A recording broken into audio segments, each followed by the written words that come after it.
जी class हम start करते हैं। लास्ट डे हम ऑपरेटर्स जो है ना वो पढ़ रहे थे कि प्रोग्रामिंग में ऑपरेटर्स क्या होते हैं। सही है।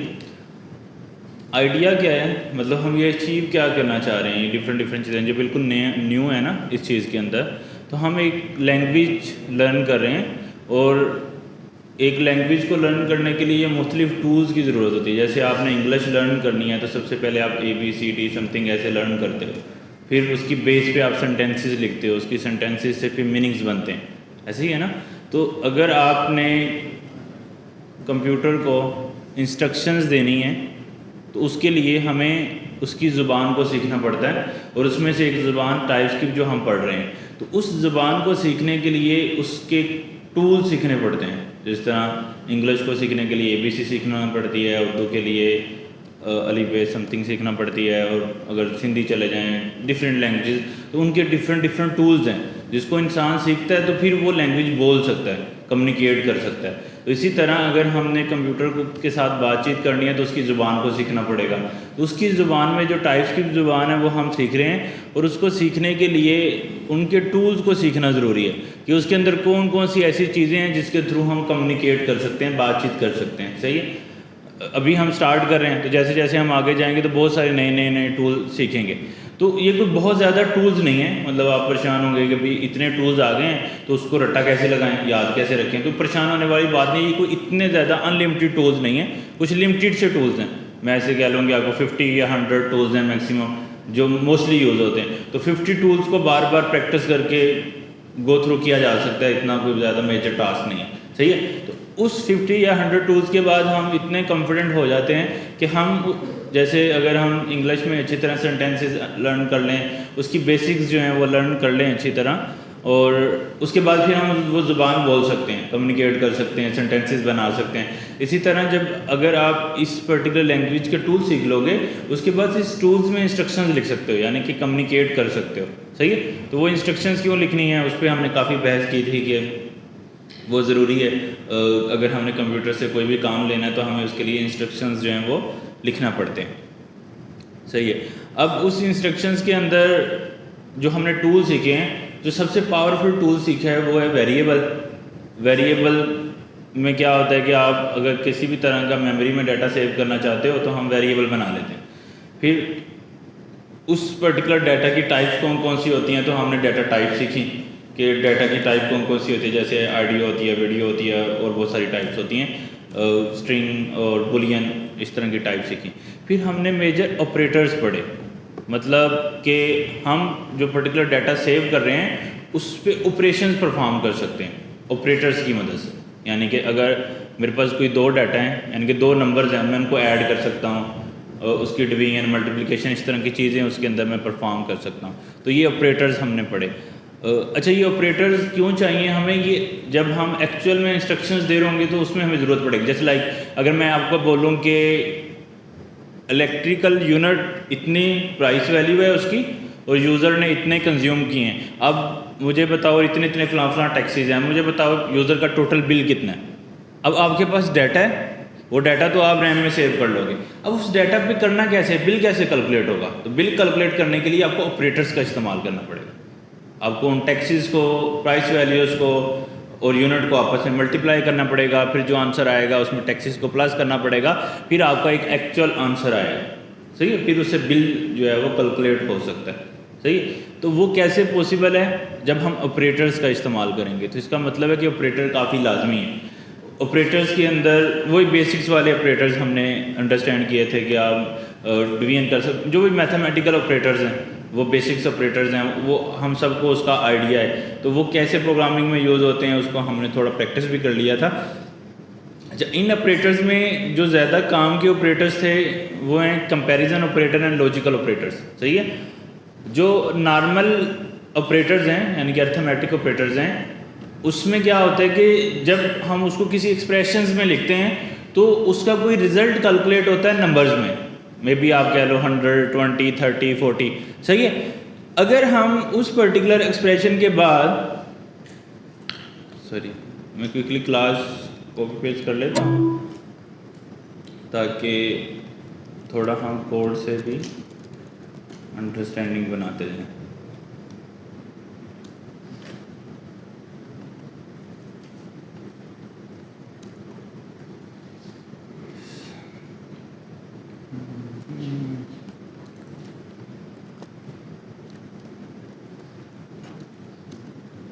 सही है।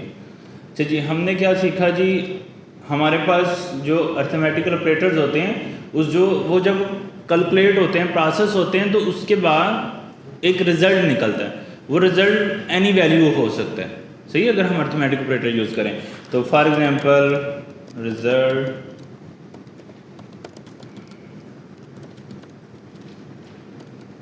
10 + 20 - 10 - 2 × 5 (5) समझे लग रहा है, सही है। तो मैंने ये डिफरेंट एक्सप्रेशन लिख दिया। अब होता क्या है कि मैंने आपको बोला था कि इक्वल टू, यानी कि x इक्वल टू को कौन सा ऑपरेटर बोलते हैं? Assignment operator. असाइनमेंट ऑपरेटर की राइट साइड पे जो चीज़ लिखी जाती है वो पहले कैलकुलेट होती है। मतलब मैं चाह रहा हूँ कि अब इसका मतलब क्या था, रैम में डाटा सेव कर दो। अब ये सारे का सारा एक्सप्रेशन रैम में सेव नहीं हो जाएगा, पहले ये कैलकुलेट होगा, इसका कोई रिजल्ट निकलेगा। वो जो रिजल्ट आएगा, एक वैल्यू, वो इस वेरिएबल के अंदर स्टोर हो जाएगी, सही है। तो ये जो वैल्यू आएगी, ये कोई रैंडम नंबर आ सकता है, कुछ भी नंबर आ सकते हैं, सही है। लेकिन अगर हम इस पर्टिकुलर एक्सप्रेशन के अंदर कोई कंपैरिजन ऑपरेटर इस्तेमाल कर दें तो उसकी वैल्यू कोई रैंडम नंबर नहीं जनरेट हो सकती, वो हमेशा बुलियन वैल्यू आएगी, सही है। तो कंपैरिजन ऑपरेटर से जो रिजल्ट आता है वो हमेशा बुलियन वैल्यू आती है कि ये चीज़ ठीक है या नहीं। दैट्स कंपैरिजन ऑपरेटर में कौन से ऑपरेटर होते हैं, जैसे इक्वल टू, हम बोल रहे हैं कि भाई ये दो चीज़ें हैं, ये दो चीज़ें आपस में इक्वल हैं या नहीं। अब या तो वो दोनों इक्वल होंगी या नहीं होंगी। अब तीसरी भी इसमें से कोई सूरत नहीं निकलती है। जैसे अब एक्सप्रेशन में है ना, कभी 20 प्रोड्यूस होगा, 30 प्रोड्यूस होगा, 50 प्रोड्यूस होगा, लेकिन दो चीज़ों के दरमियान जब हम कंपैरिजन ऑपरेटर इस्तेमाल कर रहे हैं तो उनकी वैल्यू हमेशा ट्रू फॉल्स होती है। जस्ट लाइक हम ये कहते हैं कि ये माइक और ये माइक दोनों इक्वल हैं, अगर नहीं है तो फॉल्स आएगा, अगर इक्वल है तो ट्रू आएगा, सही है। इसी तरह ये जी माइक इससे ग्रेटर देन है, तो अगर बात नज़र आ रहा है, अगर बात सच है तो ट्रू आएगा, अगर नहीं है तो फॉल्स आएगा। मैं कहता हूँ कि ये माइक इससे लेस देन है, अगर बात ट्रू है तो ट्रू आएगा, अदरवाइज फॉल्स आएगा। तो आइडिया क्या है कि कंपैरिजन ऑपरेटर से हमेशा रिजल्ट ट्रू फॉल्स आएगा। ये चीज़ आपने माइंड में रखनी है, क्योंकि इसकी बेस पे आगे हमने बहुत सारा काम करना है। तो जब भी किसी भी एक्सप्रेशन के अंदर आपने कंपैरिजन ऑपरेटर का इस्तेमाल कर दिया तो उसका जो रिजल्ट प्रोड्यूस होगा वो ट्रू फॉल्स में प्रोड्यूस होगा, वो किसी नंबर्स में प्रोड्यूस नहीं हो सकता। ये माइंड में अपने रखना है, सही है। अच्छा जी, इसी तरह कंपैरिजन ऑपरेटर के बाद हमने देखा था कि हमारे पास जो है वो लॉजिकल ऑपरेटर्स हैं, जस्ट लाइक एंड और समथिंग लाइक दैट। अब अगर हमारे पास हमने ये चेक करना है कि दो, यानी कि एक पर्टिकुलर कंडीशन, एक चीज़ को किसी दूसरी चीज़ से कंपेयर कर लिया, फिर दूसरी पर्टिकुलर चीज़ को भी किसी तीसरी चीज़ से कंपेयर करने के बाद उन दोनों का आपस में क्या रिजल्ट आता है, यानी कि वो दो चीज़ें आपस में ट्रू हैं या नहीं है। तो उसके लिए हमारे पास लॉजिकल ऑपरेटर्स हैं, जैसे एंड ऑपरेटर है, और ऑपरेटर है। ये फिजिक्स में जो भी साइंस यूज़ होती है वो सेम ही है यहाँ पे, कि एंड ऑपरेटर यूज़ होगा अगर दोनों वैल्यूज़ इक्वल होती हैं, और ऑपरेटर तब यूज़ होगा अगर इनमें से एक भी ट्रू होती है तो आंसर ट्रू जनरेट होगा, सही है। तो अब अगर इसका जो भी रिजल्ट आता है, अगर मैं इसको कहता हूँ कि ये 2 के इक्वल है, अच्छा अभी अगर आप देखें तो ये आंसर ठीक आ रहा था। जब मैंने इसको लिखा कि ये 2 के इक्वल है तो अब क्या हुआ है, अब मतलब ये एरर क्यों आ रहा है यहाँ पे, कौन बताएगा? मैंने अभी बताया आपको,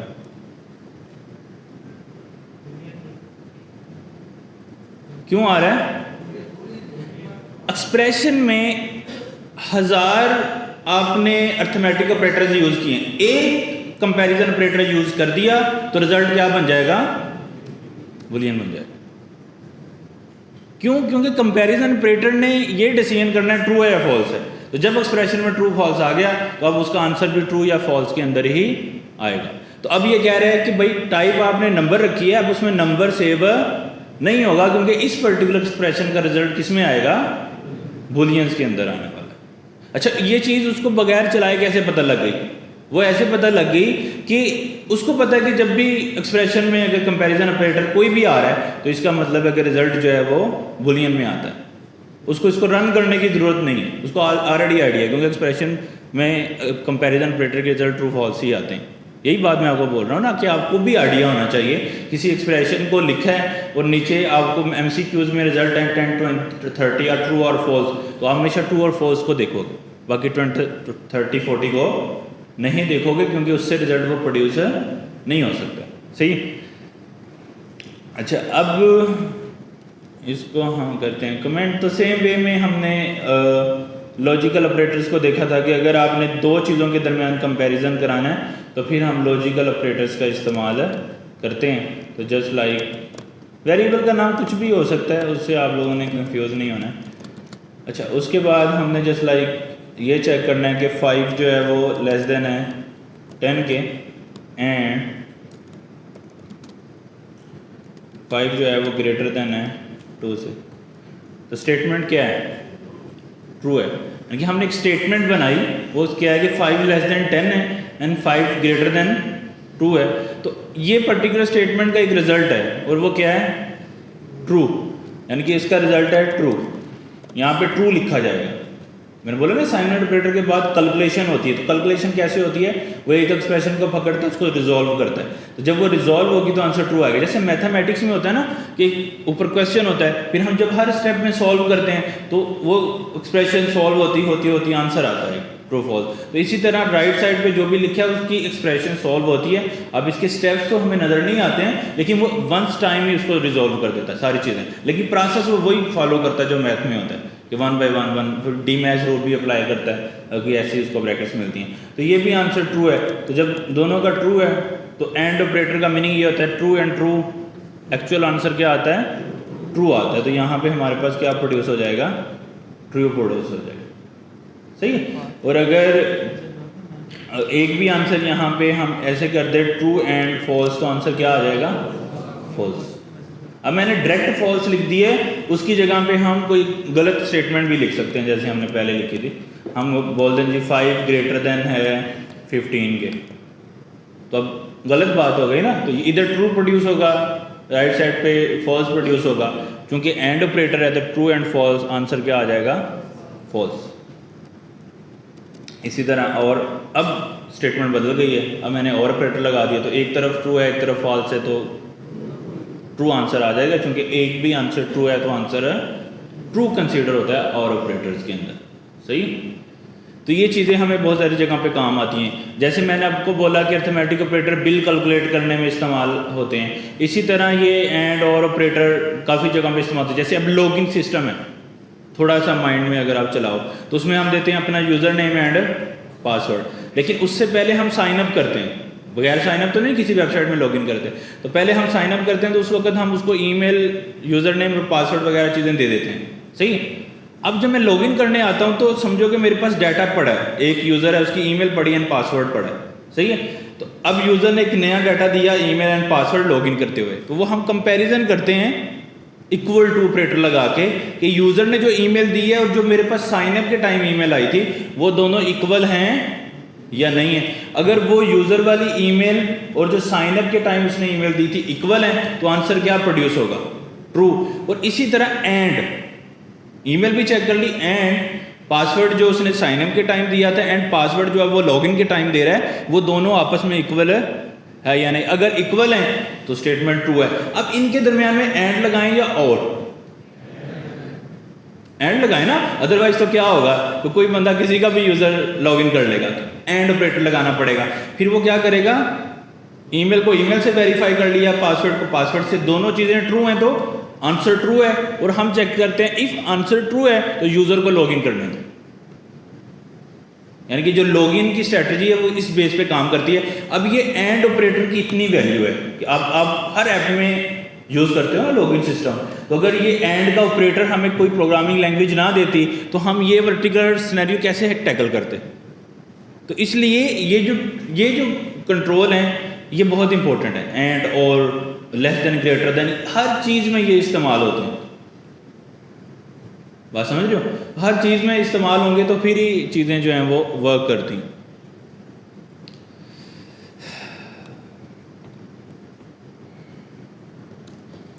चलिए, उसके बाद हमारे पास है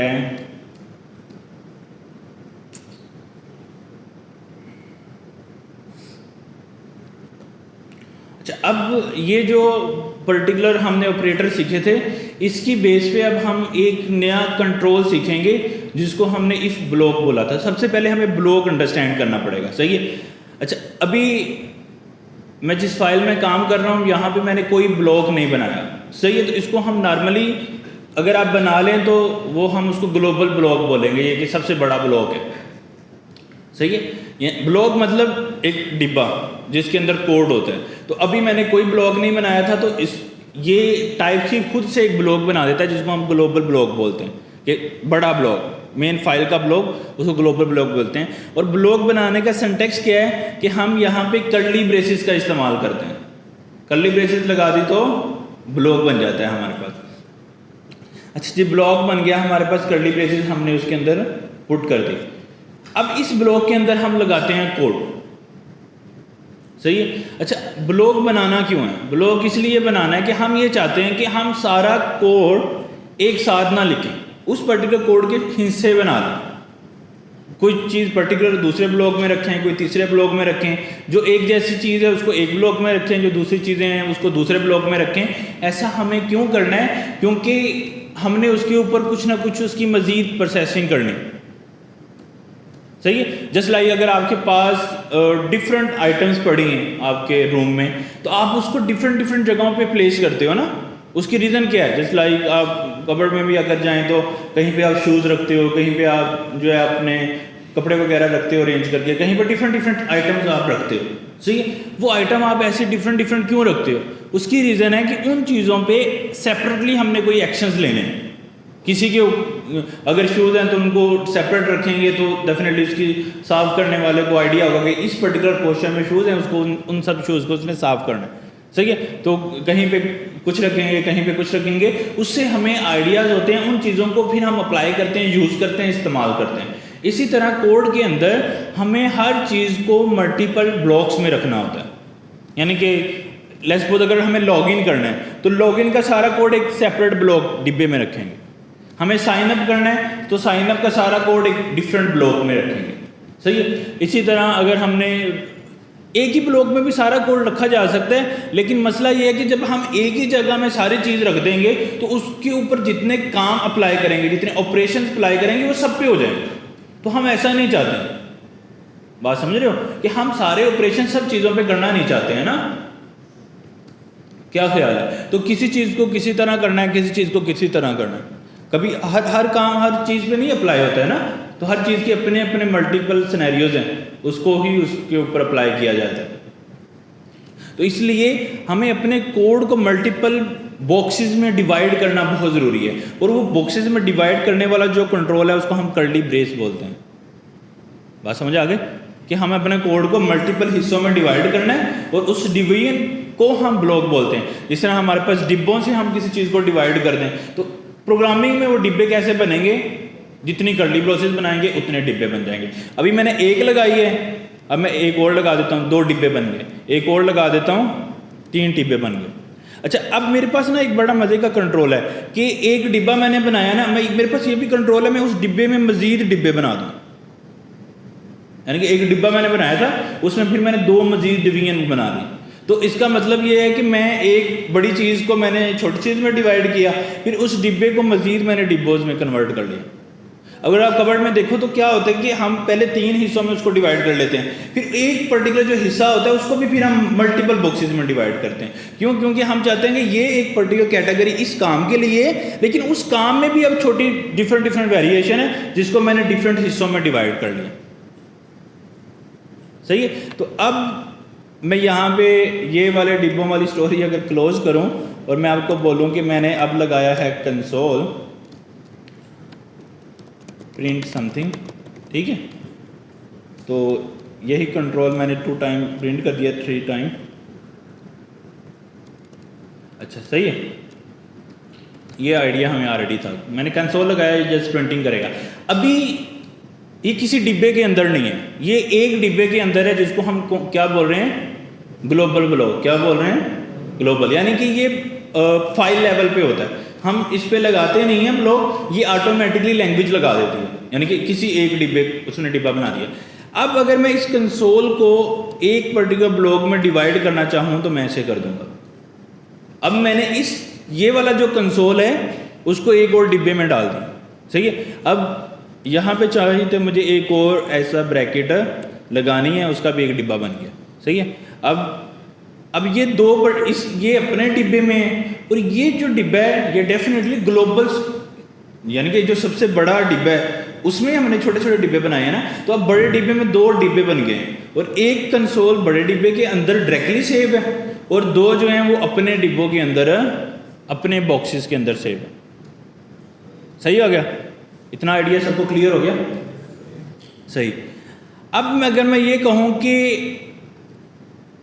इसका भी चलो एक डिब्बा बना लेते, तो अब हमारे पास एक्चुअली इस फाइल के अंदर 3 डिब्बे जो हैं वो बन चुके हैं, सही है। 3 डिब्बों में एक एक कंसोल पड़ा है। तो अब ये क्या है कि अब ये पहले 3 मैंने लिखे थे जो चीज़ें, वो 3 एक ही डिब्बे में थी। अब उन तीनों कंट्रोल्स को, तीनों लाइंस को हमने 3 डिब्बों में, 3 बॉक्सेस में डिवाइड कर दिया, सही है। क्वेश्चन ये है कि हम ऐसा करते क्यों हैं? तो जैसे हम रियल लाइफ में क्यों करते हैं ऐसा, कि हमने उन चीज़ों को अरेंज करने की रीज़न क्या होती है, सेपरेट प्लेसेस पे, कि उन पे हम एक्शंस या कुछ ना कुछ उसके ऊपर हमें चीज़ को परफॉर्म करना होता है, इसलिए हम ऐसा करते हैं, सही है। तो अगर किसी एक चीज़ को एक पर्टिकुलर जगह पे एक बॉक्स में नहीं रखेंगे तो प्रॉब्लम हो जाएगी, डिफरेंट हो जाएगी ना। मतलब नमक के डिब्बे में अगर वो शुगर डाल देंगे तो क्या होगा, मतलब चावलों में शुगर चली जाएगी तो काम खराब हो जाएगा ना। इसी तरह जिधर शुगर डालनी है उधर नमक डाल देंगे तो क्या होगा, तो काम खराब हो जाएगा। तो मतलब उसका जो बॉक्स बनाया है उसमें जो वैल्यू है वो होना ज़रूरी है, अदरवाइज तो काम खराब हो जाएगा, सही है। तो उसमें वही बॉक्स रखना है। और ऐसा करना क्यों है? क्योंकि उसके ऊपर हमने ऑपरेशन लगाने हैं। अब बात ये आती है कि वो ऑपरेशन लगाने क्या हैं। मतलब देखो ना, ये डिब्बे बन गए, बॉक्सेस बन गए, अब ये ऑपरेशन भाई लगेंगे क्या इसके ऊपर, वो क्या लगेंगे वो हमने अभी पढ़ने। ये कोई एक नहीं है, काफ़ी ज़्यादा हैं इस तरह के। मतलब अभी हमने कोई पढ़ा नहीं है, अभी जब हम पढ़ेंगे इसमें जो हम ऑपरेशन या प्रोसेस करने वाले हैं वो बहुत ज़्यादा डिफरेंट प्रोसेसेस हैं, वो हम सीखेंगे, सही है। मैं ये भी कह सकता हूँ कि यार ये जो कंसोल है ना, ये जो डिब्बा है, इसको तुम एक दफ़ा ना प्रिंट करो, 10 टाइम प्रिंट करो। अब आप कहोगे तो ये तो एक दफ़ा लिखा है कंसोल, तो एक दफ़ा आंसर आएगा, लॉजिकली तो एक दफ़ा आएगा, लेकिन मैं इस पर कोई ऐसा कंट्रोल इन्फ्लुएंस कर सकता हूं जो इसको मजबूर कर देगा कि ये जो ब्लॉक है ना इसको 10 टाइम चलाओ। फिर मैं ये भी कह सकता हूं कि यार ये जो 3 ब्लॉक है ना, इसमें से जो पहला ब्लॉक है वो ना चले। अब अभी जब ये बाहर थे ना, फिर मैं नहीं कह सकता था। अगर फिर मैं कहता भी, अगर मैं इसको यहां पे लिखता ना, यहां पे ये जैसे मैंने पहले बाहर लिखे थे, अब मैं कहूँगा ना यार कि इसको 3 दफ़ा चलाओ, तो ये क्या होगा, ये सारे 3 दफ़ा चल जाएंगे। मैं कहूँगा कि इसको ना चलाओ तो ये सारे नहीं चलेंगे। तो अगर मैंने इसके डिब्बे बना लिए, अब मैं डिब्बों को बोलूँगा कि तुमने 3 दफ़ा चलना है, तुमने चलना ही नहीं है, तुमने ये करना है, तुमने फलां करना है, तुमने ऐसे करना है, तुमने वैसे करना है। अब वो डिब्बे उस पर्टिकुलर कंट्रोल के अगेंस्ट चलेंगे। बात समझ रहे हो? तो इसका मतलब है कि डिब्बे बना लिए, अब उन डिब्बों पे लगाने हैं कंट्रोल। तो कंट्रोल लगाने के लिए इस बॉक्स के साथ एक और हमें तरह की ब्रैकेट मिलती है जिसको हमें पैरेंथेसिस बोलते हैं, सही है। इसको कर्ली ब्रेसेस को पैरेंथेसिस। अच्छा, ये जो स्मॉल ब्रैकेट्स होती हैं इसके साथ हम कंट्रोल्स लिखते हैं, सही है। यानी कि आपको जो अक्सर कंट्रोल नज़र आएंगे ना, वो इस, यानी कि ये जो बॉक्स है उसके साथ उससे पहले एक छोटी ब्रैकेट से नज़र आएंगे। अब इससे आपने समझ लेना है कि भाई अब ये जो आगे बॉक्स है ना, इस पर कोई पंगा होने लगा है, इसके साथ कोई छेड़खानी होने लगी है। बात समझ रहे हो? अगर तो जब भी कर्ली ब्रेसेस देखो तो बॉक्स समझ में आएगा, उस बॉक्स के साथ अगर पैरेंथेसिस देखो तो मतलब अब इसके अंदर कोई एक्शन होने लगा है, अब इसके ऊपर कोई कुछ ना कुछ लॉजिक्स परफॉर्म होने लगे हैं, मतलब इसकी एक्चुअल हालत को चेंज करने का प्रोग्राम है हमारा, सही है। अच्छा, अब जो मैं यहाँ पे पहला कंट्रोल लगाने लगा ना, उसको इफ़ बोलते हैं। अब सिंटैक्स समझ में आया कि इफ़, अब उसकी डेफिनेशन समझेंगे कि वो क्या है। उसके साथ हमने लगा दी छोटी ब्रैकेट और उसके साथ आ गई कर्ली ब्रेसेस। अब ये इफ़ जो भी काम करता है, लेट्स सपोज ये सफाई करता है, व्हाटएवर जो भी काम करता है, अब वो वाले एक्शन किस पे परफॉर्म होंगे, इन तीनों बॉक्सेस में से किस पे होंगे, किस पे होंगे?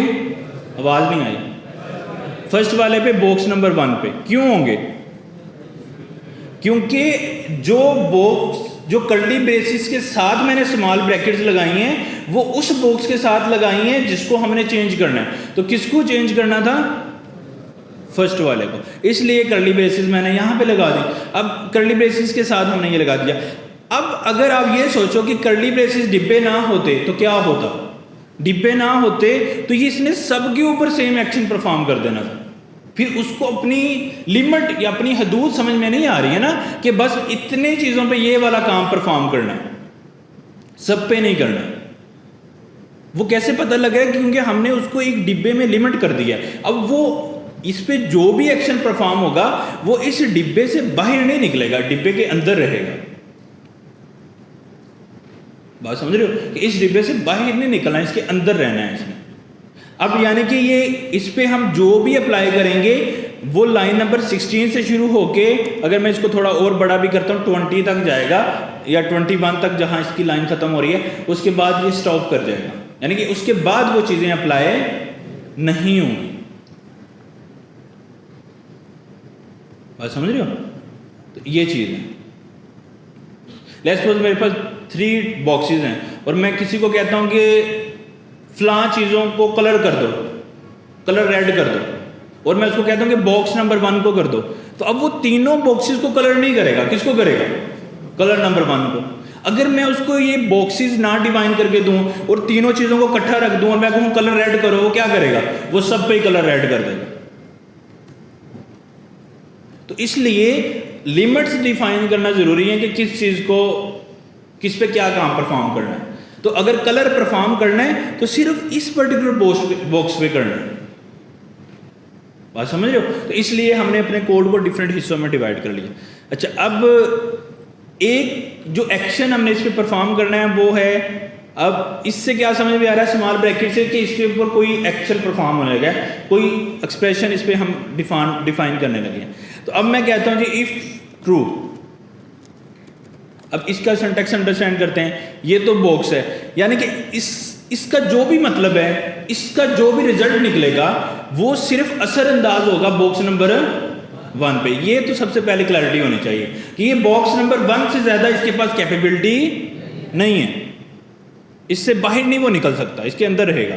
अच्छा, अब ये जो पर्टिकुलर स्टेटमेंट है ना, अब इसका मीनिंग क्या है? इसका मीनिंग ये है कि इफ, अगर छोटी ब्रैकेट्स के अंदर ट्रू रिजल्ट आएगा तो फिर तुमने इसके आगे शुरू होने वाले ब्लॉक को चलाना है। अगर इसका आंसर इफ छोटी ब्रैकेट में फॉल्स आ जाएगा तो इसके आगे आने वाले डिब्बे को आपने नहीं चलाना। अब आ गई बात कि डिब्बे बनाने का फायदा क्या था। अब मेरे पास एक ऐसा कंट्रोल आ गया जिसकी वजह से मैं कोई डिब्बा चला सकता हूं और नहीं चला सकता। अगर मैंने इसको डिब्बे में ना डालता तो ये सारे चल रहे हैं। अब डिब्बे में डालने का फायदा क्या हुआ कि इसको मैंने चलाना है या नहीं चलाना, अब इसकी डिपेंडेंसी इस पे डिपेंड करती है। अच्छा, चलाने से क्या मतलब है कि इसको मैंने, इसका कोई रिजल्ट मैंने देखना है या नहीं। अगर मैंने इसको यहां पे फॉल्स लिख दिया है तो ये ऐसा ही है जैसे मैंने इसको कमेंट कर दिया। तो अगर किसी चीज को कमेंट कर दें तो क्या होता है? कुछ भी रिजल्ट नहीं निकला, मतलब वो चलती नहीं है चीज। तो अगर फॉल्स लिख दिया तो फिर भी नहीं चलेगी। अगर आप देखो भी VS कोड उसको ग्रे कर दे रहा है, क्यों? उसकी पेस्टी क्यों लो कर दे रहा है? वो क्या कह रहा है? Unreachable code deducted. इसका मतलब है कि इफ के अंदर चूंकि फॉल्स लिख दिया है तो ये वाला ब्लॉक कभी भी चलेगा नहीं। और अगर मैं यहां पे कर दूं ट्रू तो फिर क्या मतलब होगा? फिर क्या होगा? वो चलेगा। तो इसका मतलब कि कोई ऐसा कंट्रोल मेरे पास आ गया है जिसकी मदद से मैं कुछ चीजों को चलाना चाहता हूं और कुछ चीजों को नहीं चलाना चाहता हूं। अच्छा, ये कैसे फिर, मतलब इसका हमें फायदा क्या है? ये कंट्रोल्स क्यों बनाने हैं? कुछ चीजों को कब चलाना है, कब क्यों नहीं चलाना? मैं आपको एग्जांपल देता हूं। जस्ट लाइक मैं ये बोलूं कि बिल कैलकुलेट करने के लिए टोटल यूनिट्स कितने हैं? प्राइस वैल्यू बिल की यूनिट की कितनी है, टैक्सेस कितने हैं, सो ऑन। अब अगर कोई बंदा कहता है कि मैं जो है वो ऑलरेडी वेबडा में एम्प्लॉई हूँ, तो उसको वो कुछ पर्टिकुलर यूनिट्स जो हैं वो फ्री देते हैं, माइट भी सारे फ्री देते हैं, लेकिन चलो लेट्स सपोज कुछ देते हैं, सही है, तो कुछ यूनिट्स उसको फ्री मिलते हैं। अब वो यूनिट फ्री जितने होते हैं उसकी कोई वैल्यू है, अब उसको बिल में से माइनस करना है, समझ रहे हो। अब वो कोड हम डिब्बे में रखेंगे जिस कोड को तब अप्लाई करना है जब वो पर्टिकुलर बंदा वाबडा में एम्प्लॉय है। अगर हम उसको डिब्बे में नहीं रखेंगे वो तो सबको यूनिट फ्री आने लग जाएंगे। तो फिर वो वाला डिब्बा कब चलाना है, जब वो वाबडा का एम्प्लॉय है, और जब नहीं है तो वो वाला डिब्बा नहीं चलाना। तो इसका मतलब है कि डिब्बा बनाना, उसमें कोड लिखना, और वो कोड का डिसीजन इफ से कराना बहुत ज़रूरी है। अगर वो वाबडा का एम्प्लॉय है तो दिस इंसेंटिव उसको दे दो, अगर नहीं है तो फिर जो भी एज यूजुअल यूनिट्स हैं वो सबको डालो। बात समझ आ गई। तो समझो कि यहाँ पे वाबडा के एम्प्लॉय के लिए कुछ बेनिफिट्स हैं, कुछ प्राइस उसकी वैल्यू में प्लस हो रही है, और उसका डिसीजन किस पे आएगा, इफ ट्रू पे। अच्छा, अब आप सोच रहे होंगे कि मैंने तो यहाँ सीधा ट्रू लिख दिया। अच्छा, लॉजिकली ये कोई अच्छी चीज़ तो नहीं है ना, मतलब ऐसा तो नहीं होगा कि अगर ट्रू लिख रहा हूँ तो वो तो एक ही बात हो गई। तो यहाँ पे मैं लिखूंगा, क्या लिखूंगा, इफ, अगर कुछ भी हम स्टेटमेंट बना सकते हैं, two less than this, whatever जो भी है। तो मैं अगर बोल दूं कि इफ अगर वाबडा एम्प्लॉय इज वाबडा employ something like that, then ये कोड चले, तो वो भी मैं स्टेटमेंट लिख सकता हूं। तो अभी इसके लिए कम्प्लेक्स है, हम सिंपल ये लिख लेते हैं कि लेट्स सपोज अगर 5 जो है वो लेस देन है 10 के, तो स्टेटमेंट ट्रू है। तो इसका मतलब देखो, इफ को चाहिए था, दोबारा सॉरी, इफ को क्या चाहिए, ट्रू या फॉल्स, डिसीजन ले। इफ के पास दो ही रास्ते हैं ना, या चीज ट्रू है या फॉल्स है, या कोड को चलाना या कोड को नहीं चलाना। इससे तीसरी बात नहीं है इफ के पास, या कोड को चलाना है या कोड को नहीं चलाना, इससे कोई तीसरी बात तो नहीं है। अच्छा, यही दो बातों के लिए हमने कौन से ऑपरेटर्स पढ़े हैं, यानी कि जिससे आंसर ट्रू आए या फॉल्स आए, कंपैरिजन ऑपरेटर्स या लॉजिकल ऑपरेटर्स भी आप कह लेते हो, उनसे भी आंसर ट्रू या फॉल्स आते हैं। कंपैरिजन एंड लॉजिकल ऑपरेटर जिनसे आंसर ट्रू या फॉल्स आता है, इसका मतलब है कि यहां पे मैं वो सारे लगा सकता हूं, क्योंकि इफ को चाहिए ट्रू या फॉल्स। अच्छा, वो आप डायरेक्टली लगा लो या यहां पे वेरिएबल लगा दो। जस्ट लाइक मैं बोलता हूं कि एक रिजल्ट मैंने बनाया बुलियन का, उसमें क्या था कि 5 जो है वो लेस देन है 10 के, एंड 15 जो है वो ग्रेटर देन है 10 के, सही है, और वो मैंने वेरिएबल डाल दिया इधर। बात सही है ना। एक्चुअली ऐसे कर रहा हूं तो इसमें इफ को तो क्या चाहिए, ट्रू या फॉल्स, और इस वेरिएबल में क्या आएगा, ट्रू या फॉल्स। तो इफ का तो मामला सिंपल हो गया ना, काम सीधा हो गया, क्योंकि उसको ट्रू या फॉल्स मिल रहा है। अब ये वाली एक्सप्रेशन आप एक वेरिएबल में उसका ट्रू या फॉल्स आंसर जनरेट करवा लो, या जिस तरह असाइनमेंट ऑपरेटर के राइट साइड पे वो कैलकुलेट होकर आंसर ट्रू या फॉल्स आता है, इफ में भी हम एक्सप्रेशन लिख सकते हैं जिससे आंसर ट्रू, फिर वो उसको कैलकुलेट करेगा, उसका आंसर फाइंड करेगा, और उसका जो आंसर आएगा या ट्रू होगा या फॉल्स होगा। तो वो हम अभी निकाल लेते हैं। 5 लेस देन 2 क्या होगा, 10, ट्रू होगा फॉल्स। 5 लेस देन 10 क्या होगा, ट्रू। और ये क्या होगा, 15 ग्रेटर देन 10, ट्रू। और ट्रू एंड ट्रू क्या होता है, ट्रू। तो एक्चुअल में ट्रू यहाँ पे प्रोड्यूस हो जाएगा। ये जिस तरह मैंने स्टेप बाय स्टेप में कैलकुलेट किया, ये प्रोग्राम भी ऐसे ही कैलकुलेट करता है इसको। तो आइडिया क्या समझ में आया। इफ को चाहिए ट्रू या फॉल्स, वो ट्रू या फॉल्स हम किसी वेरिएबल में रख के उसको दे दें, वो डायरेक्टली उसको दे दें, वो किसी कंपैरिजन या उसकी ऑपरेटर की फॉर्म में दे दें, वो सबको एज एन इनपुट कंसिडर करता है। वो कहता है कि मुझे एक्सप्रेशन दे दो, मैं सॉल्व कर लूंगा। आप किसी एक्सप्रेशन को सॉल्व करके किसी वेरिएबल में रख के मुझे ट्रू फॉल्स दे दो, फिर भी मेरे लिए एक्सेप्टेबल है, या मुझे डायरेक्टली ट्रू या फॉल्स दे दो, फिर भी मेरे लिए एक्सेप्टेबल है। बात समझ आ गई, क्या एक्सप्लेन किया मैंने। अब ट्रू या फॉल्स आ गया, अब उसकी बेस पे डिसीजन भी हो गया। ये एक्सप्रेशन हमने यहाँ पे लिख दी, सही है। अब इस इफ के एक्सप्रेशन के अंदर हम कौन कौन से ऑपरेटर यूज कर सकते हैं, भाई कोई भी कर सकते हैं, कोई लिमिट नहीं है। यानी कि एक एक्सप्रेशन जो हमने सीखी थी जिसमें आप प्लस ऑपरेटर भी कह सकते हो, less than, greater than, minus, division, multiplication, जितने भी ऑपरेटर पढ़े, एंड, और, देखो ना एक्सप्रेशन तो किसी भी ऑपरेटर को यूज़ करके बनाई जा सकती है ना। मैथमेटिकल एक्सप्रेशन को तो किसी भी ऑपरेटर से यूज़ करके बनाया जा सकता है। इफ़ को उसकी प्रॉब्लम नहीं है, आप कोई भी ऑपरेटर लगाते हो, क्योंकि इफ़ ने उसका रिजल्ट कैलकुलेट कर लेना है और कैलकुलेट करके उसको जो चाहिए ट्रू या फॉल्स उसने वो निकालना है।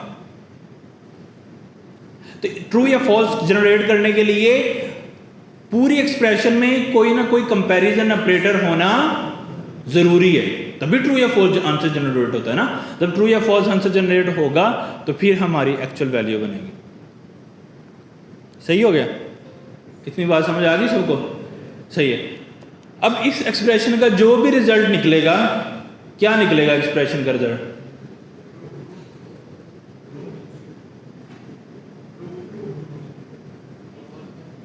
कितने लोग कह रहे हैं ट्रू निकलेगा, कितने लोग कह रहे हैं फॉल्स निकलेगा?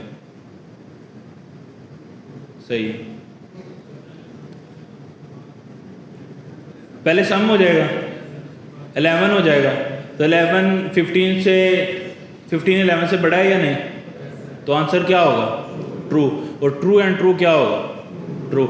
लेकिन अगर मैं यहाँ पे लिख देता हूँ 10, फिर क्या होगा? क्यों? 10 एंड 10 क्या हो गया? 20। 15 20 से बड़ा है, फॉल्स हो गया। तो यानी कि ये ऑपरेटर्स तो वही हैं जो आपको आते हैं, बस इनको आपने चलाना है ना, माइंड चलाना है। अब बच्चे गलती कहाँ पे करते हैं? जहाँ कहते हैं मुझे तो नहीं समझ आ रही कि प्रोग्राम कैसे चलता है, वो उस एक्सप्रेशन को सॉल्व ही नहीं करते। जब सॉल्व नहीं करेंगे तो समझ में क्या आएगा कि कैसे होगा? तो ये तो बेसिक है ना, इसको सॉल्व करके लिखो। यहाँ पे 10 + 10 क्या लिखो? 20। और फिर 15 20 से बड़ा है या नहीं तो क्या लिखो? फॉल्स। तो इसको क्या लिखो? ट्रू। और ट्रू एंड फॉल्स क्या होता है? फॉल्स। ये कितना मुश्किल काम है। इसको अगर आप ऐसे सॉल्व करो तो कोड कैसे समझ में नहीं आ रहा? क्योंकि इफ, ये क्यों हम ऐसा कर रहे हैं? क्योंकि इफ ने हमें बाउंड किया, उसने बाउंडिंग क्या लगाई है? आंसर मुझे या ट्रू दो या फॉल्स दो। मुझे एक्सप्रेशन दोगे मैं सॉल्व कर लूंगा। एक्सप्रेशन आपने कहीं लिख के रिजल्ट ट्रू फॉल्स देना है तब दे दो, डायरेक्टली ट्रू फॉल्स देना आपकी मर्जी। सिर्फ इस पर्टिकुलर ब्लॉक पे ट्रू या फॉल्स का मतलब क्या है? अगर फॉल्स जनरेट हो गया तो ये ब्लॉक नहीं चलेगा, अगर फॉल्स जनरेट नहीं होगा तो ये ब्लॉक चलेगा। सही है। तो हम क्या करते हैं कि इसको फिलहाल कमेंट करते हैं, और अभी हमने 3 कंसोल लगाए हैं और तीनों ब्लॉक्स के अंदर। अच्छा, 2 ब्लॉक्स के ऊपर हमने कोई भी बाउंडिंग्स नहीं लगाई, एक ब्लॉक के ऊपर हमने एक पर्टिकुलर ऑपरेशन परफॉर्म किया है, यानी कि जिसको हम इफ़ स्टेटमेंट बोल रहे हैं, इफ़ बोल रहे हैं। तो उस इफ़ का क्या मतलब है? कौन बताएगा ज़ोर से? इफ़ स्टेटमेंट का क्या मतलब होता है? अगर वो किसी ब्लॉक पे लगती है तो क्या होता है? जोर से बताओ, एक बंदा पे जोर से बोले।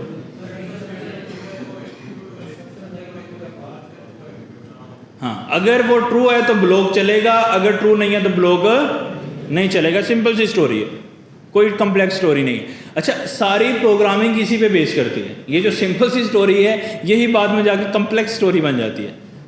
क्यों? क्योंकि हमने डिसीजंस लेने होते हैं, ये कर दो, वो कर दो, ये हो जाएगा, वो हो जाएगा, ऐसे कर दो, वैसे कर दो। वो सारे डिसीजन कैसे, किस बेस पे हैं? If if if if. अगर मैं आपको कोई ओरिजिनल प्रोजेक्ट दिखाऊं जो भी प्रोडक्शन लेवल पे चल रहा है तो उसमें आपको थाउजेंड्स ऑफ इफ़ ही नज़र आएंगे। तो इसका मतलब अगर हम इस कंट्रोल को पूरे ज़ोर से सीख लें, जितनी मैंने एफर्ट इस पर की है उतनी एफर्ट आप भी पुट करो इसके ऊपर, तो फिर हमें आज के बाद प्रोग्रामिंग में मसला नहीं होगा। देखो ना, ये बात को समझना कितना को मुश्किल है, कोई ख़ास मुश्किल नहीं है, लेकिन ये कंडीशंस भी बाद में कम्प्लेक्स होती हैं, उसको अंडरस्टैंड करना कम्प्लेक्स हो जाता है। लेकिन कंसेप्ट यही रहता है, कंसेप्ट चेंज नहीं होता। जो मैंने पढ़ा दिया है इससे बाहर बात नहीं जाती कभी भी। सही है। अच्छा जी, अब एग्जीक्यूट करूंगा तो रिजल्ट क्या आएगा? कौन बताएगा? इसका रिजल्ट क्या आएगा जब मैं एग्जीक्यूट करूंगा? तो अब बाकी तो कोड कमेंटेड है, उसकी वैल्यूज नहीं है, तो इसका क्या रिजल्ट आएगा? तीनों चल जाएंगे। क्यों नहीं चलेंगे? फॉल्स आ गई इसलिए नहीं चलेंगे। सही है। तो क्या करना पड़ेगा? TSC and node index dot, तो 2 चल गए, तीसरा नहीं चलेगा क्योंकि वो फॉल्स हो गया। अब अगर मैं यहाँ पे क्या करता हूँ, ये लगा देता हूँ, अब क्या होगा,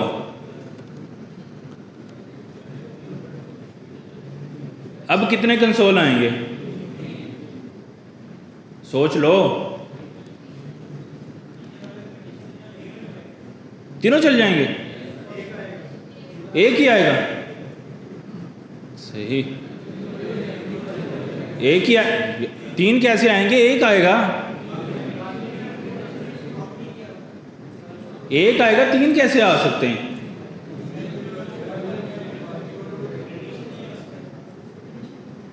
तीनों आएंगे। कौन कह रहा है एक आएगा,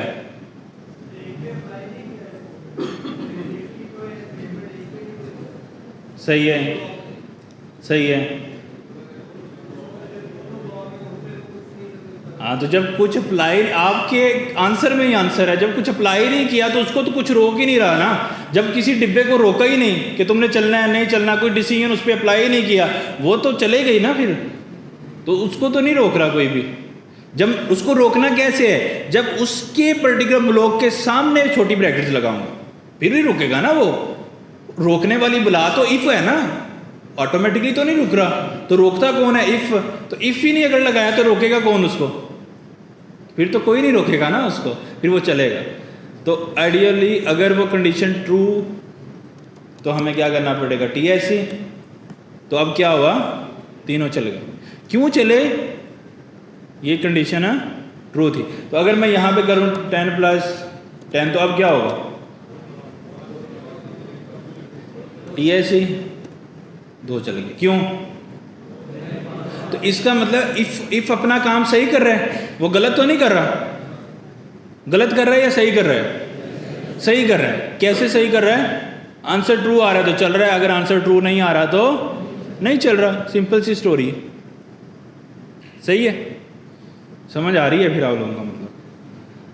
अच्छा, अब ये वाली एक्सप्रेशन में उठा के अगर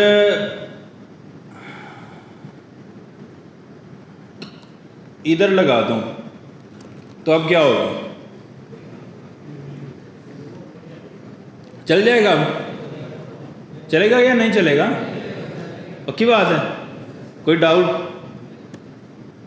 बस उधर लगाओ या उधर लगाओ, बात तो एक ही है, आंसर तो ट्रू या फॉल्स ही प्रोड्यूस होना है, तो वो फॉल्स प्रोड्यूस हो रहा है, वो नहीं चलेगा। सही है। तो अब अगर हम इसको 2 कर दें तो फिर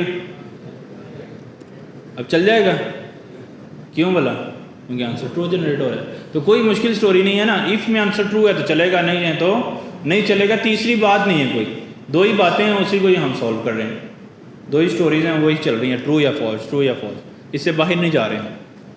सही हो गया, ऑल गुड। किसी को अभी तक समझ ना आई हो, अच्छा दूसरे 2 डिब्बों पे तो कोई बात हो ही नहीं ना रही, अभी एक ही डिब्बे पे 3 डिब्बे थे, एक को कलर करना है, जिसको कलर करना है उसी पे बातें चल रही हैं। 2 को तो कुछ बोला ही नहीं, वो वहीं पड़े रहेंगे, चलते रहेंगे, उनका तो कोई लेना देना ही नहीं बीच में ना बात के। उनको अभी कोई लेना देना जब डालेंगे तो डालने के लिए हमें क्या करना पड़ेगा, इसके ऊपर मैंने कोई ऑपरेशन लगाना है तो क्या करूँ, इस ब्लॉक पे इसको जब भी मैंने कोई ऑपरेशन लगाना है तो छोटी ब्रैकेट, इफ उसमें से एक ऑपरेशन है, और भी हो सकते हैं ऑपरेशन, मतलब कलर रेड करना है, ग्रीन करना है, ब्लू करना है, बहुत सारे काम हो सकते हैं ना। ये भी हो सकता है जैसे उसको साफ करना है और कुछ नहीं करना है, ये भी हो सकता है कि उसको कलर डिफरेंट करना है। सही है। तो इसका मतलब है कि उस वर्टिकल ब्लॉक पे बहुत सारे काम हम कर सकते हैं, अभी हमने एक ही करना है, और वो क्या है, इफ। तो जब भी कोई काम करना छोटी ब्रैकेट्स आ जाएगी। अभी वो जो दूसरे और क्या क्या काम हो सकते हैं वो भी हमने पढ़े नहीं है, इसलिए आप लोग कंफ्यूज हो, लेकिन जब हम पढ़ेंगे उसके साथ भी ऐसे छोटी ब्रैकेट्स आएंगे। जब भी कोई काम करना है ना इस ब्लॉक में तो छोटी ब्रैकेट आ जाएगी, इससे आपको ये समझ में आएगा कुछ ना कुछ तो होने वाला है। अच्छा, अब इफ लगा दिया, अब इससे बिल्कुल क्लियर हो गया कि इस ब्लॉक पे जो होने वाला है ना वो या तो चलेगा या नहीं चलेगा। क्यों, क्योंकि इफ की डेफिनेशन है, और वो क्या है कि छोटी ब्रैकेट में अगर ट्रू है तो चलेगा, अगर नहीं है तो नहीं चलेगा। तो अब कौन कौन से कंसोल आएंगे,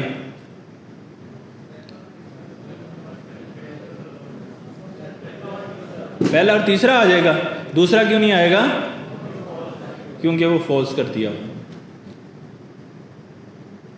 समझ आ रही है ना बात। अच्छा, अब मुझे ये बताओ कि ये जो ब्लॉक है इसमें मैं कितनी लाइनों का कोड लिख सकता हूँ? कितनी लाइनों का कोड लिख सकता हूँ मैं इसके अंदर? जितना मर्जी लिख लें भाई, लिमिट ही नहीं है। अब जितना भी लिखेंगे उस बॉक्स में आता जाएगा। अब मैंने ये जितनी दफ़ा ये लिख दिए हैं, अब क्या होगा जब मैं चलाऊंगा तो क्या होगा? अगर इसकी कंडीशन ट्रू है तो क्या होगा? ये सारे प्रिंट समथिंग काफ़ी दफ़ा प्रिंट हो जाएंगे। सही होगी बात? तो इसका मतलब क्या, हमने एक और बात सीख ली। अगर आप देखो प्रिंट समथिंग काफ़ी दफ़ा आ रहा है, तो क्या सीखा हमने? यानी कि एक ब्लॉक में कितनी चीज़ें आ सकती हैं, इसकी कोई लिमिट नहीं है।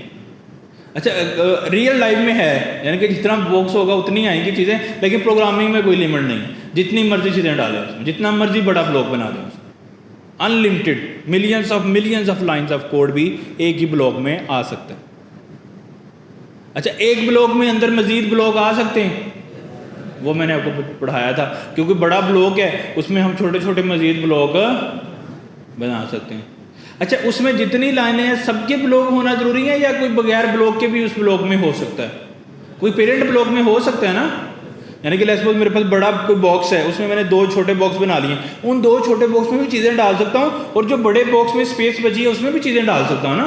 तो कोई लिमिटेशन नहीं है। यानी कि पेरेंट ब्लॉक में भी चीज़ें आ सकती हैं और चाइल्ड ब्लॉक के अंदर भी चीज़ें आ सकती हैं। सही हो गया? तो उसको भी थोड़ा प्रैक्टिस करके देख लें।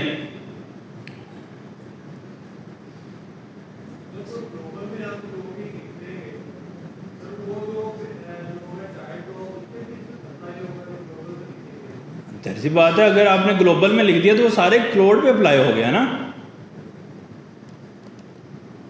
नहीं समझ आई? जब आपने लिखी बड़े, आपने कोई उसकी लिमिट ही हदूद ही डिफाइन नहीं की, तो क्या होगा? वो सारी हदूद पे कब्जा कर लेगा, वो सारी हदूद पे डिसीजन लेना शुरू कर देगा ना कि क्या करना है मुझे। तो उसकी हदूद, बॉर्डर्स डिफाइन करना ज़रूरी है, अदरवाइज तो इंडिया में भी हुकूमत कर रहे होते। तो बॉर्डर्स डिफाइन करेंगे तो मसले हल होंगे ना।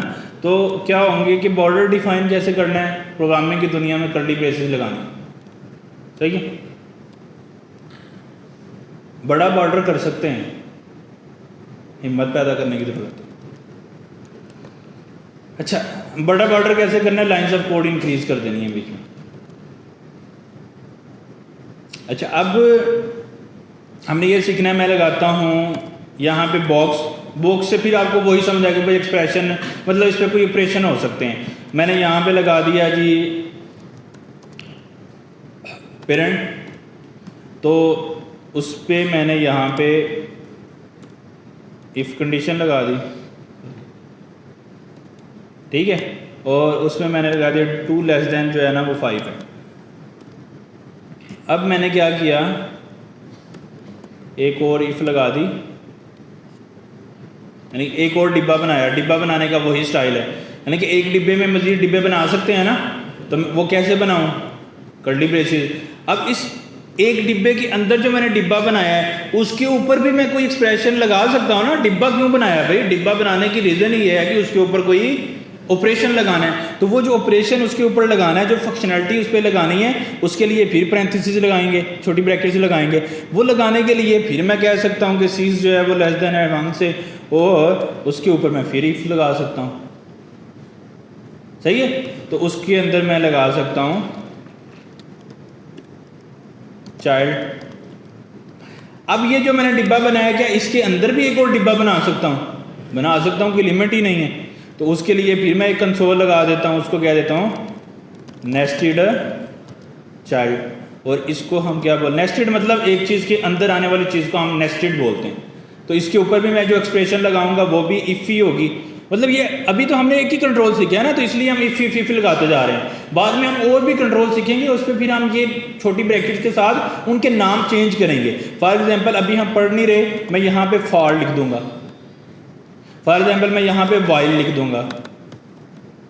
मैं यहाँ के ऊपर फॉर ईच लिख दूंगा। तो यानी कि यहाँ पे मैं फंक्शन लिख दूंगा। अब ये आपको मैंने पढ़ाए नहीं है इसलिए आपको समझ नहीं आएंगी, लेकिन जब हम पढ़ेंगे तो आप सोचो कि सिंटैक्स वही रहेगा। ब्लॉक बनाना है, छोटी ब्रैकेट लगानी है, साथ में इफ़ की जगह पे नाम बदलते जाना है। कभी इफ़ की जगह पे फॉर आ जाएगा, फंक्शन आ जाएगा, डिफरेंट चीज़ें आती जाएंगी, बाकी सिंटैक्स सारा सेम रहेगा। ईजी है ना? देखो ना, सिंटैक्स समझ में आए ना, बात कंसेप्ट क्लियर हो तो फिर चीज़ें चेंज होने में फ़र्क नहीं पड़ता। लेकिन जब बात ही समझ में नहीं आ रही है, फिर जिधर मर्जी से बातें लिखी जाओ, फिर तो कुछ भी समझ नहीं आएगा ना। तो यहाँ पे मैंने एक और इफ़ लगा दिया, तो इसमें हम क्या देते हैं जी, अच्छा जी, अब आप लोगों की जहानत हम देखते हैं कि कहाँ पे आप क्या सोचते हो। अब क्या मामला चल रहे हैं इधर इस वक्त कोड में, क्या मामला चल रहे हैं? मामला कम्प्लेक्स चल रहे हैं थोड़े। तो वो कौन से कम्प्लेक्स चल रहे हैं? अब बताओ जी, कौन कौन से कंसोल आएंगे और कौन कौन से कंसोल नहीं आएंगे?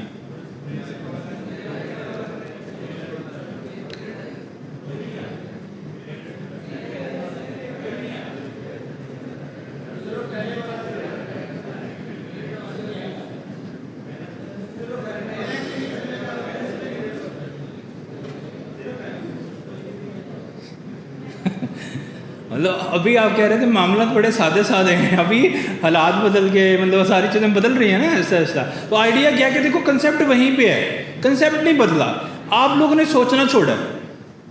अगर मैं अभी सॉल्व करूंगा तो आपने कहना वैसे ही है, आप अपने दिमाग से सॉल्व नहीं कर रहे। मसला यहाँ पे प्रोग्रामिंग सीखने का एक ही तरीका है, अपने दिमाग से चीज़ें सॉल्व करें जैसे कंपाइलर सॉल्व करता है। अगर आप इसको सॉल्व नहीं कर पा रहे तो आपको ये चीज़ आ नहीं सकती कभी भी। तो सॉल्व करने का बड़ा सिंपल सा सिनेरियो है, 1 मिनट में सॉल्व कर सकते हो आप इसको जी। अब हाथ खड़े करते हैं जी, कितने लोग कहते हैं एक भी कंसोल नहीं आएगा? आप कहते हैं अच्छा जी। कितने लोग कहते हैं जी पेरेंट प्रिंट होगा ओनली? सही। कितने लोग कहते हैं चाइल्ड भी प्रिंट होगा? कितने लोग कह रहे हैं कि नेस्टेड चाइल्ड भी प्रिंट होगा?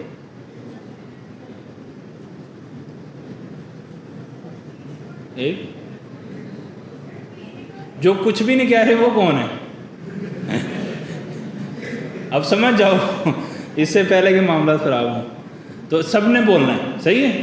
अदरवाइज देखो ना, इतनी दूर आए हैं, संडे का दिन है, सुबह सुबह 9 बजे उठ रहे हैं, 8 बजे उठे होंगे तो 9 बजे पहुंचे होंगे, तो बड़ी मुश्किलात बर्दाश्त की हैं। तो आगे अब कुछ भी नहीं बोल रहे, बैठे हुए, तो फ़ायदा क्या है? तो कुछ नहीं आ रहा ना फिर आपको, मतलब। अच्छा, अब आइडिया क्या हुआ जी? अब कितने लोग कह रहे हैं कि तीनों प्रिंट हो जाएंगे दोबारा से? 1 बंदा, 2 बंदे, 3, 4, सही। कितने लगे 2 प्रिंट होंगे, पहला और दूसरा? कितने लोग कह रहे हैं कि सिर्फ पहला प्रिंट होगा? सही, पहले ही होगा। आपने बाउंड्रीज बदल रहे हैं अपनी, पार्टीज बड़ी पहला और तीसरा चले। अच्छा, ये बड़ा इंटरेस्टिंग क्वेश्चन है। कितने लोग कह रहे हैं कि पहला और तीसरा चलेगा? सही, ठीक हो गया। अच्छा जी, चला, पहले इसको चला लें या पहले समझ लें? चला लें, ठीक है।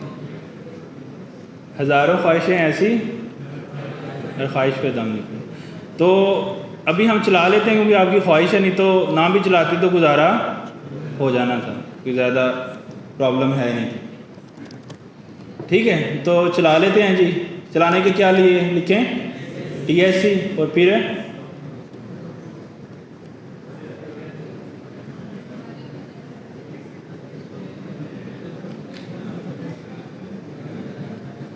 ये तो मतलब गड़बड़ कर रहा है हमारे साथ कोड। ये वाला तो ये तो सीधा सीधा गड़बड़ कर रहा है। इफ़ 20 = 20 तो रिजल्ट क्या है? ट्रू। तो जब रिजल्ट ट्रू है तो नेस्टेड चाइल्ड तो आना चाहिए था। ये तो बड़ा गलत कर रहा है हमारे साथ।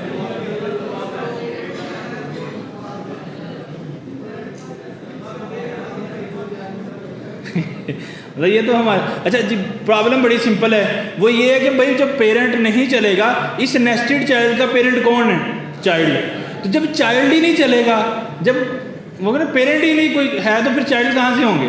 तो जब पेरेंट ही नहीं चल रहा तो फिर चाइल्ड नहीं चल रहा। तो सिंपल सी स्टोरी है, पेरेंट क्यों नहीं चल रहा? यानी कि नेस्टेड चाइल्ड का पेरेंट, ये सिंपल चाइल्ड, वो क्यों नहीं चल रहा?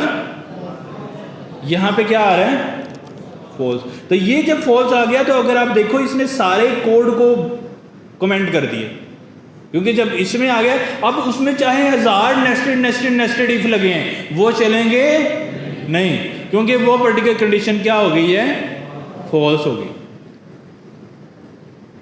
सिंपल सी स्टोरी है ना। देखो ना, जब पेरेंट फॉल्स हो गया तो फिर चाइल्ड नहीं चलेंगे। ऑल गुड, कोई कंफ्यूजन, कोई मसला नहीं है, पक्की बात है, समझ आ गई है ना सबको। जो लोग कह रहे थे कि 2 चलेंगे 3 चलेंगे, सही है। अब हम कह देते हैं जी, अब कितने चलेंगे? हाँ जी, तीनों चल जाएंगे, पक्की बात है, चलाने की ज़रूरत तो नहीं, सही है।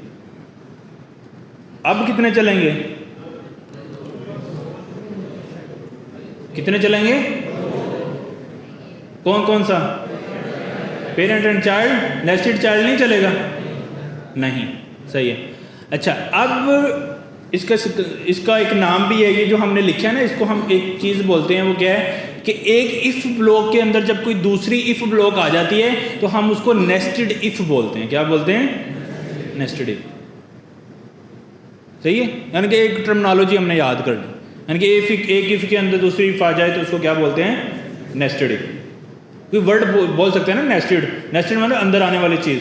तो एक इफ़ के अंदर दूसरी इफ़ आ रही है तो हम उसको नेस्टेड इफ़ बोलते हैं, सही है। तो ये नेस्टेड इफ़्स हैं, क्योंकि ये एक इफ़ के अंदर इफ़्स आ रही हैं। अच्छा जी, जूम कर दूं, थोड़ा आगे आ जाओ यार, इससे बाद ना अब एक ही लाइन नज़र आएगी।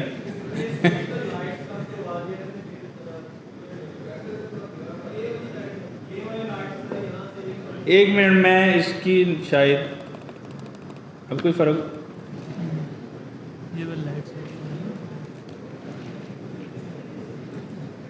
सही है। अच्छा, अब इतना यहाँ से समझ आ गया, यहाँ तक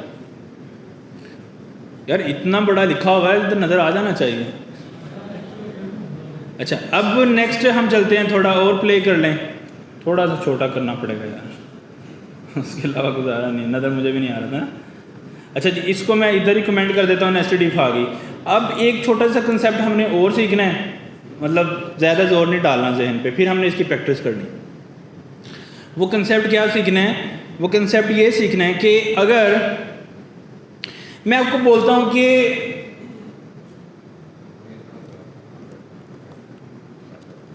टू जो है वो लेस देन है 5 के, ऐसे ही है। अगर 2 5 से छोटा है तो बात ठीक है, ऐसे ही है ना। अब अगर मैं ये बोलूं कि आप ना अगर 2 5 से छोटा है तो कंसोल कराओ 2 लेस देन, और अगर 2 5 से बड़ा है तो कराओ 2 ग्रेटर देन, सही है। तो फिर मैं कैसे लिखूं इसको? पहले ब्लॉक बना लूं, क्योंकि अगर आ रहा है तो ब्लॉक बनाऊंगा, उसके साथ क्या लिखूं? छोटी ब्रैकेट्स, और उसके ऊपर कंट्रोल कौन सा लगाऊं? इफ़, और उसमें क्या लाइन लिख दूं? अगर 2 लेस देन 5 है तो इफ़ लिख दो, और उसमें कंसोल क्या प्रिंट कर दो? ट्रू लेस देन, ठीक है। और इसी तरह का सेम एक और कोड लिखो, और उसमें करो जी 2 ग्रेटर देन, अगर 5 है तो उसको लिखो 2 ग्रेटर देन,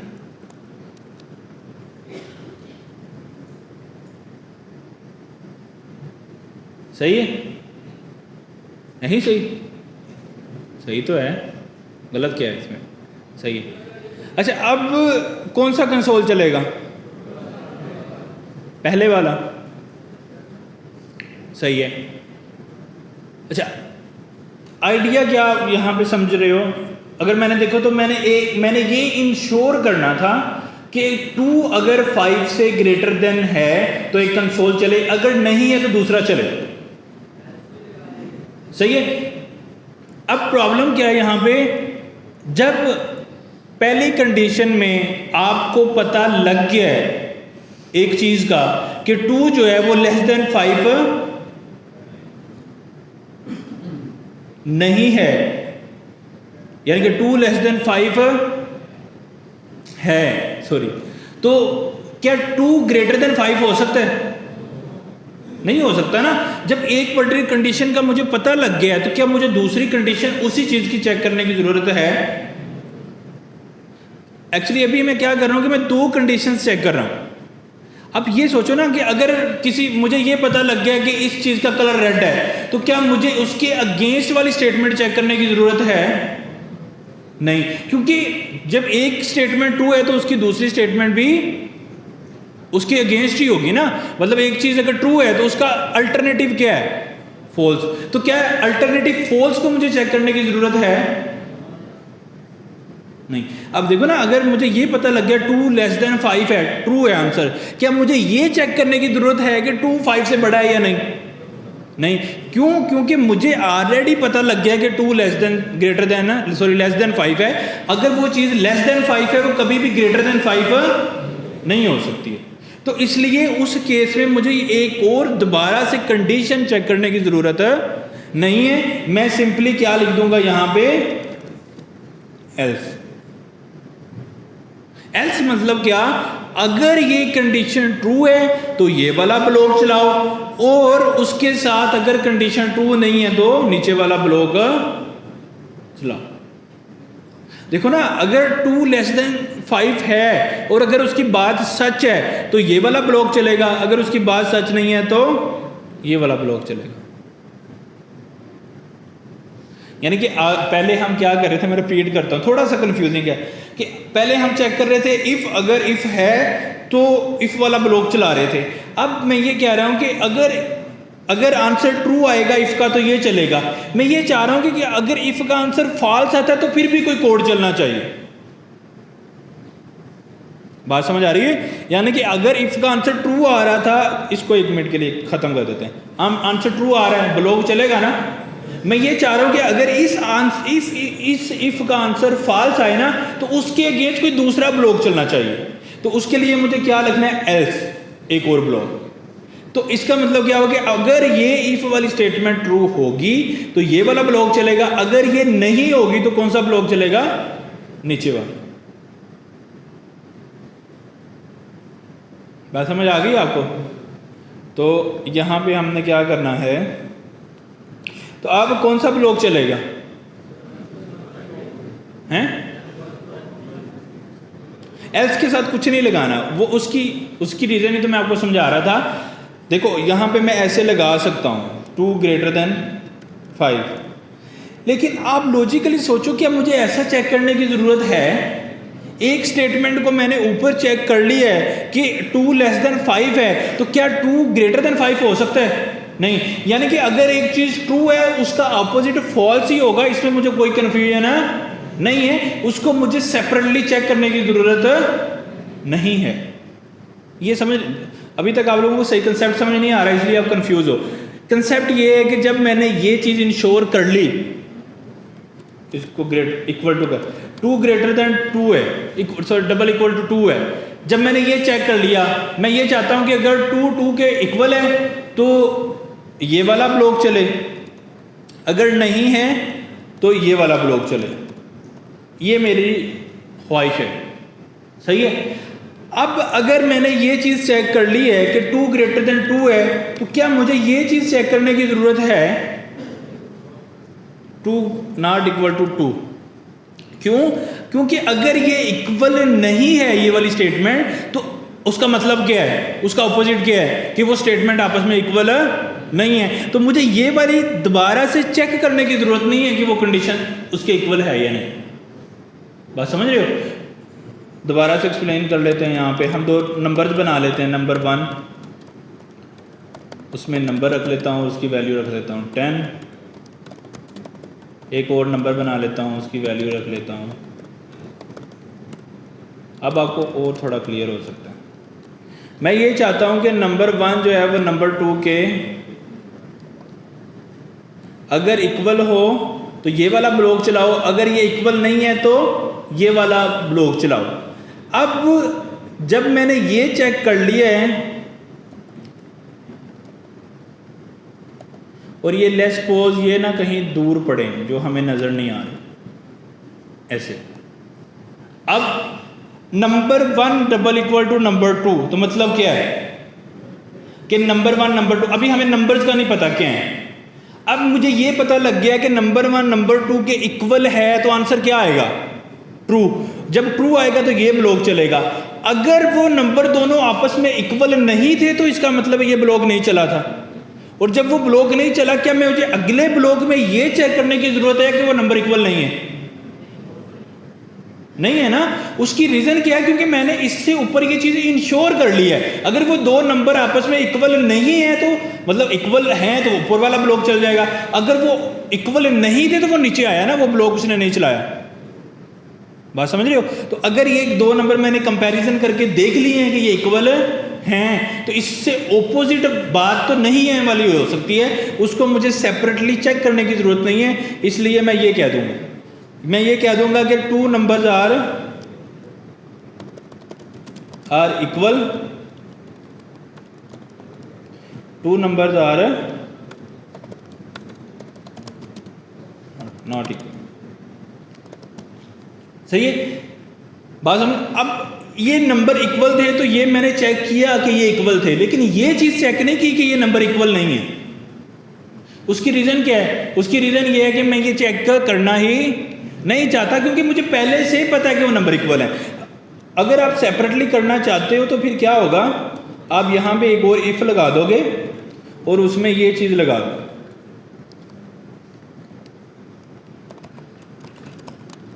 अच्छा, इन दोनों ब्लॉक में से एट अ टाइम कितने ब्लॉक चल सकते हैं?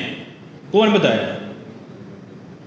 वट एवर नंबर में जो कुछ भी वैल्यूज आ रही हैं एट द सेम टाइम कितने ब्लॉक चल सकते हैं ये दोनों ब्लॉक में से? क्यों? या वो नंबर इक्वल होंगे या वो नॉट। वो ये बात कह रहा है कि जब आपने ये चीज चेक कर ली है कि नंबर इक्वल हैं, अब आप वो वाला ब्लॉक चलाना चाह रहे हो जिसमें नंबर इक्वल ना हो, तो आपको दोबारा से इफ कंडीशन लगाने की जरूरत नहीं है, क्योंकि आपने पहले से चेक कर लिया ना कि नंबर इक्वल है। तो अब नंबर इक्वल नहीं है तो आप वो ब्लॉक चला दो एल्स में। तो इसलिए हम यहाँ पे इफ के, इस वाले इफ के अंदर क्या करते हैं, कोई भी चीज़ नहीं लगाते और यहाँ पे एल्स लगा देते हैं। इसका मतलब ये है कि अगर इफ में आंसर ट्रू नहीं आया तो इसका मतलब उससे ओपोजिट कंडीशन ट्रू हो गई है, उसके ओपोजिट कंडीशन में हम इसको ट्रू कर देते हैं। सही है? तो जब मैं इसको रन करूँगा तो क्या होगा, TSC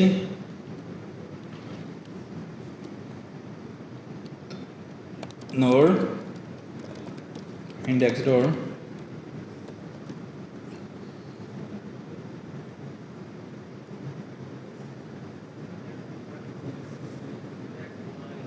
अच्छा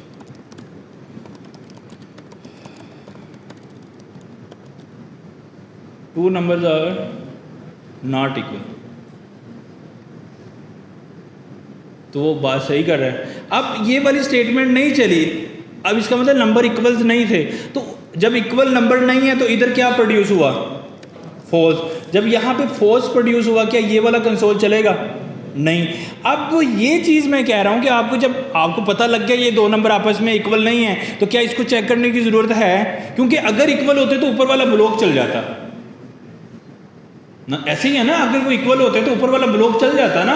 तो हमने उन दोनों में से एक ब्लॉक चलाना था, तो इसलिए मैंने यहाँ पे एल्स लगा दिया। अब ये वाला तो मुझे इंश्योर था कि नहीं चलेगा, तो फिर जब वो नहीं चल रहा तो अपोजिट कौन सा है? एल्स। तो वो हमेशा चलेगा। तो एल्स क्या है? इफ़ की अगर स्टेटमेंट ट्रू है तो इफ़ का ब्लॉक चलेगा, अगर स्टेटमेंट ट्रू नहीं है तो एल्स का ब्लॉक चलेगा। सही? तो इसलिए यहाँ पे ऐसे आ रहा है। अच्छा, अगर मैं यहाँ पे कर दूँ 15 तो अब क्या होगा? अब कौन सा ब्लॉक चलेगा? First block. क्यों? क्योंकि इफ़ के अंदर वैल्यू क्या होगी है? ट्रू। तो अब वो दोनों नंबर इक्वल हैं, तो क्या वो दोनों नंबर नॉट इक्वल हैं? नहीं। तो जब वो इक्वल हैं तो ये ब्लॉक चल जाएगा, नॉट इक्वल वाली कंडीशन नहीं चलेगी। तो अब कौन सा आंसर आएगा?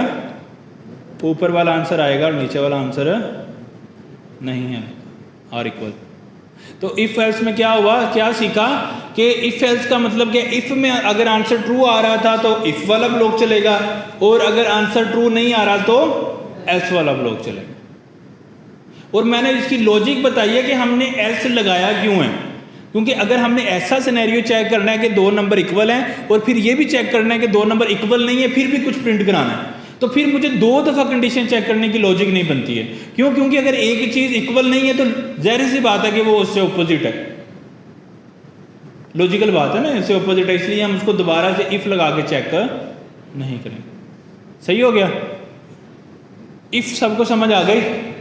पक्की बात है, कोई कन्फ्यूजन, कोई प्रॉब्लम? सही है। अब हम करेंगे क्या, मैंने कुछ एक्सरसाइज यहाँ पे बना के रखी हैं अबू हुरैरा, उनको आप लोग भी प्रैक्टिस करोगे और आपको भी हेल्प मिलेगी। मे भी मुझे यहाँ पे जूम कर लेना चाहिए।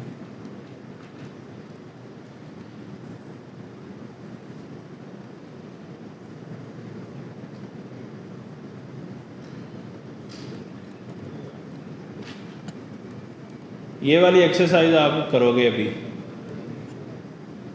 अच्छा, मैंने आपको लास्ट टाइम पढ़ाया था कि प्रोग्रामिंग सीखने का एक ही ज़रिया है कि जो ऑलरेडी बिल्ट इन प्रॉब्लम्स हैं उनको सॉल्व किया जाए। पहले जब आप इस तरह सॉल्व करोगे इन कंट्रोल्स को यूज़ करते करते, एक टाइम ऐसा आएगा जब आप एक बिल्कुल नई प्रॉब्लम को सॉल्व करोगे।